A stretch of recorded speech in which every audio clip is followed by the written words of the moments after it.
এই প্রথম এমন একটা স্টোরি রেকর্ড করতে যাইয়া নিজের অজান্তে চোখ দিয়ে পানি ঝইরা পড়ছে। পাশের এলাকায় ঘুরতে গিয়ে পুরাতন কিছু ঝামেলা নিয়ে কয়েকটা ছেলে আমাকে দুইটা চর মেরে আটকে রেখেছিল। আমি তখন আমার এক ভাইকে সব খুলে বললাম। তখন ভাই আমাকে বলল, তোর তো আর কোনো কাজ নাই, শুধু এখানে ঝামেলা সেখানে ঝামেলা, আমি এখন আসতে পারবো না। আমি নিচু কণ্ঠস্বরে ভাইকে বললাম, ভাই আমি কোনো ঝামেলা করিনি। একটু পর আমি এক আমার চাচাকে ফোন করলাম, বললাম চাচা এখানে একটু ঝামেলা হয়েছে, আপনি একটু মিটমাট করে আমাকে নিয়ে যান। চাচা ওই পাশ থেকে বলল, আমার এখন কাজ আছে, আমি যাইতে পারবো না। কিছু ভেবে না পেয়ে নিজের আপন মামাকে ফোন দিয়ে বললাম, মামা পাশের এলাকায় একটু আমাকে নিয়ে ঝামেলা হয়েছে, এখানে একটু আসতে পারবেন? মামা মনে হয় কথাটা শুনে অনেকটা ভয় পেল। তারপর আমাকে বলল, তুমি তো জানোই আমি ঝামেলা টামেলা কম বুঝি, তুমি বরং তোমার বাবাকেই ফোন দাও, ভালো হবে। আমি নিচু গলায় বললাম, বাবাকে বলা গেলে এতক্ষণ আমি আপনাকে ফোন দিতাম না। আমি ততক্ষণে যা বাজার বুঝে গেছিলাম, চেয়েছিলাম বিষয়টা মীমাংসা হোক, তাই এতক্ষণ আত্মীয়দেরকে ফোন দিছিলাম।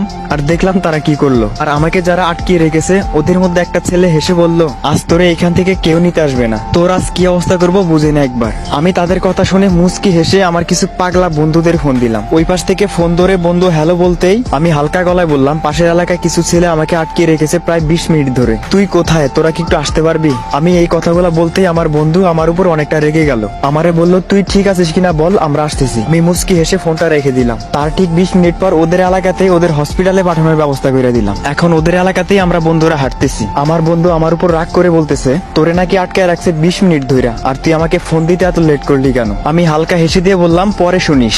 আসলে যাই হোক না কেন জীবনে বন্ধুর সাথে কোনো সম্পর্কের তুলনা চলে না। আপনার সব রকম বিপদে বন্ধুই আপনার সাথে থাকবে। প্রচন্ড মন খারাপের সময় 2 মিনিট ফোন করে কথা বলার জন্য মানুষ না থাকলে তাহলে আপনি খুবই দুঃখী একজন মানুষ।